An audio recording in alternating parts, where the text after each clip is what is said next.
ನಮಸ್ಕಾರ.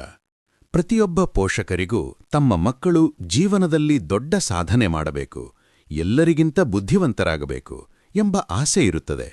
ಆದರೆ ನಾವು ಮಕ್ಕಳನ್ನು ಬೆಳೆಸುವಲ್ಲಿ ಮಾಡುವ ಒಂದು ಸಣ್ಣ ತಪ್ಪು ಅವರ ಭವಿಷ್ಯವನ್ನೇ ಹಾಳು ಮಾಡಬಹುದು. ಆಚಾರ್ಯ ಚಾಣಕ್ಯರು ಹೇಳ್ತಾರೆ, ಮಕ್ಕಳಿಗೆ ವಿದ್ಯಾಭ್ಯಾಸ ನೀಡದ ಪೋಷಕರು ಅವರ ಪಾಲಿನ ಶತ್ರುಗಳು. ಮಕ್ಕಳನ್ನು ಯಾವ ವಯಸ್ಸಿನಲ್ಲಿ ಹೇಗೆ ನಡೆಸಿಕೊಳ್ಳಬೇಕು, ಅವರಿಗೆ ಶಿಸ್ತು ಕಲಿಸುವುದು ಹೇಗೆ? ಇಂದು ನಾವು ಮಕ್ಕಳ ಭವಿಷ್ಯ ರೂಪಿಸಲು ಚಾಣಕ್ಯರು ನೀಡಿದ 3 ಅಮೂಲ್ಯ ಸೂತ್ರಗಳನ್ನು ತಿಳಿಯೋಣ. ಮೊದಲನೇ ಸೂತ್ರ: ವಯಸ್ಸಿಗೆ ತಕ್ಕಂತೆ ನಡವಳಿಕೆ. ಚಾಣಕ್ಯರ ಅತ್ಯಂತ ಪ್ರಸಿದ್ಧ ಪೋಷಕತ್ವದ ಪೇರೆಂಟಿಂಗ್ ಸೂತ್ರ ಹೀಗಿದೆ: ಲಾಲಯೇತ್ ಪಂಚವರ್ಷಾಣಿ ದಶವರ್ಷಾಣಿ ತಾಡಯೇತ್ ಪ್ರಾಪ್ತೇತು ಷೋಡಶೇ ವರ್ಷೆ ಪುತ್ರಂ ಮಿತ್ರವದಾಚರೇತ್. ಇದರರ್ಥ 5 ವರ್ಷದವರೆಗೆ ಮಗುವನ್ನು ಅತಿಯಾದ ಪ್ರೀತಿಯಿಂದ ಸಾಕಿ.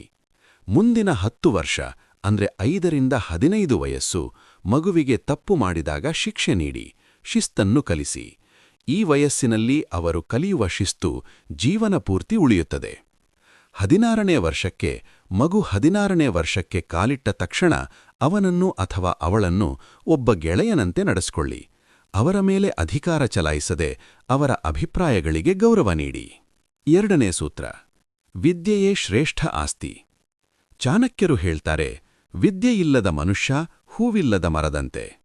ಪೋಷಕರು ತಮ್ಮ ಮಕ್ಕಳಿಗೆ ಆಸ್ತಿ ಮಾಡದಿದ್ದರೂ ಪರವಾಗಿಲ್ಲ, ಆದರೆ ಉತ್ತಮ ಶಿಕ್ಷಣ ನೀಡಲೇಬೇಕು. ಶಿಕ್ಷಣ ಎಂದರೆ ಕೇವಲ ಅಂಕಗಳಲ್ಲ, ಅದು ಸಂಸ್ಕಾರ ಮತ್ತು ಜೀವನದ ಮೌಲ್ಯಗಳು. ಕಲಿಯುವ ಹಸಿವಿರುವ ಮಗು ಎಂತಹ ಕಷ್ಟದ ಸಂದರ್ಭದಲ್ಲೂ ದಾರಿ ಮಾಡಿಕೊಳ್ಳುತ್ತದೆ. ಪೋಷಕರು ಮಕ್ಕಳ ಮುಂದೆ ಸದಾ ಜ್ಞಾನದ ಬಗ್ಗೆ ಮಾತನಾಡಿ ಅವರಿಗೆ ಓದುವ ಹವ್ಯಾಸ ಬೆಳೆಸಬೇಕು. 3ನೇ ಸೂತ್ರ: ಅತಿಯಾದ ಮುದ್ದು ಅಪಾಯಕಾರಿ.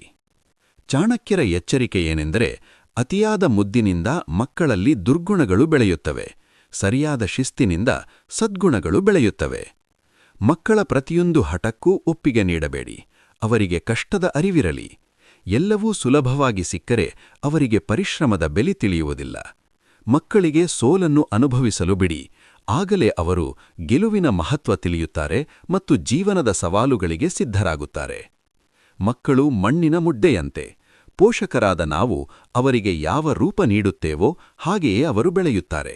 ನೆನಪಿಡಿ, ನೀವು ನಿಮ್ಮ ಮಕ್ಕಳಿಗೆ ನೀಡುವ ಅತ್ಯುತ್ತಮ ಉಡುಗೊರೆ ಎಂದರೆ ಅದು ಸಮಯ ಮತ್ತು ಸಂಸ್ಕಾರಯುತ ಶಿಕ್ಷಣ. ನಿಮ್ಮ ಮಕ್ಕಳಿಗೆ ನೀವು ಈ 3 ಸೂತ್ರಗಳಲ್ಲಿ ಯಾವುದನ್ನು ಅಳವಡಿಸುತ್ತೀರಿ? ನಿಮ್ಮ ಅಭಿಪ್ರಾಯವನ್ನು ಕಮೆಂಟ್ ಮಾಡಿ. ಈ ವಿಡಿಯೋ ಪ್ರತಿಯೊಬ್ಬ ಪೋಷಕರಿಗೂ ತಲುಪುವಂತೆ ಶೇರ್ ಮಾಡಿ. ನಾಳೆಯ ಸಂಚಿಕೆಯಲ್ಲಿ ನಾವು ಉದ್ಯೋಗ ಅಥವಾ ವ್ಯಾಪಾರದಲ್ಲಿ ಚಾಣಕ್ಯನ ಗೆಲುವಿನ ತಂತ್ರಗಳ ಬಗ್ಗೆ ತಿಳಿಯೋಣವೇ. ಸಬ್ಸ್ಕ್ರೈಬ್ ಆಗಲು ಮರೆಯಬೇಡಿ. ಧನ್ಯವಾದಗಳು.